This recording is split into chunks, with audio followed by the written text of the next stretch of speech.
Hi అండి, welcome back to my channel. ఈరోజు ఎంతో టేస్టీగా ఉండే పుదీనా రైస్ చేసుకుందామండి. 15 నిమిషాల్లో మొత్తం అయిపోతుందండి ప్రాసెస్. బాస్మతి రైస్తో చేసుకుందాం. ఫస్ట్గా మనం కొత్తిమీర పుదీనా అన్నీ నీట్గా కడుక్కుని మిక్సీ పట్టుకోవడానికి వేసుకుందామండి. ఫస్ట్ కొత్తిమీర, పుదీనా, 2 పచ్చిమిరపకాయలు, 4 వెల్లుల్లి రేఖలు, చిన్న అల్లం ముక్క వేసి మిక్సీ పడదామండి. వేరే ప్లేట్లో కట్ చేసుకున్న ఆలు, ఉల్లిపాయ, పచ్చిమిర్చి అవన్నీ పెట్టుకుందామండి. ఒక గ్లాస్ బాస్మతి రైస్ తీసుకున్నానండి. శుభ్రంగా వాష్ చేసుకుని పక్కన పెట్టేసుకున్నాను. వేరే ప్యాన్ తీసుకుని బిర్యానీ ఆయిల్ పోసి బిర్యానీ ఆకులు వేసి మసాలాలు వేసుకుని బిర్యానీ మసాలా ఒకసారి ఫ్రై చేసుకుందామండి. కొంచెం జీడిపప్పు వేసుకుని ఫ్రై చేద్దామండి. కొంచెం గోల్డెన్ కలర్ వచ్చే వరకు ఫ్రై చేసి 2 పచ్చిమిర్చి, కొన్ని ఉల్లిపాయలు వేసి ఉల్లిపాయలు మగ్గే వరకు ఉందామండి. కలర్ చేంజ్ అయ్యే వరకు ఉండి బంగాళాదుంప ముక్కలు వేద్దామండి.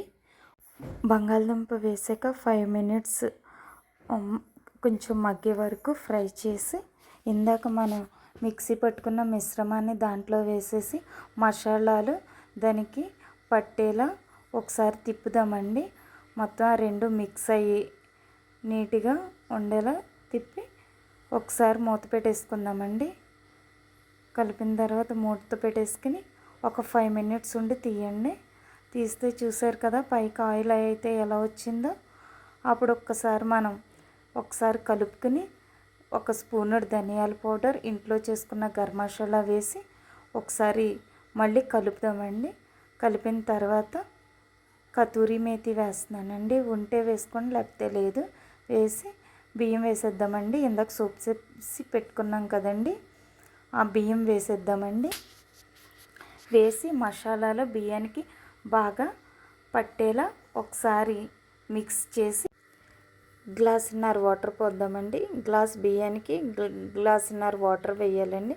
వేసి మొత్తం ఒకసారి కలిపి తగినంత సాల్ట్ వేసుకుని ఇంకొకసారి కలుపుకొని మూత పెట్టేసుకుందామండి. కొంచెం కొత్తిమీర వేసి 5 మినిట్స్ ఉన్నాక తీసి చూస్తే కొంచెం వాటర్ ఉందండి. మళ్ళీ మూత పెట్టుకుని 5 మినిట్స్ ఆగి తీసి కలుపుకుందామండి. ఎందుకంటే ఒక మసాలా అలా ఉండిపోద్దండి. కాబట్టి ఒకసారి నీట్గా కలిపేసుకుందాం. కొంచెం తడిగా ఉన్నప్పుడే కలుపుకుని మూత పెట్టేసుకుందామండి.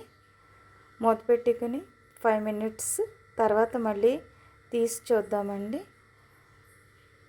చూసారా 5 మినిట్స్ దగ్గర తీసి చూస్తే ఎంతో పొడి పొడిగా వచ్చింది చూసారండి. అంతే. వేరే ప్లేట్ తీసుకుని సర్వ్ చేసేసుకుందామండి.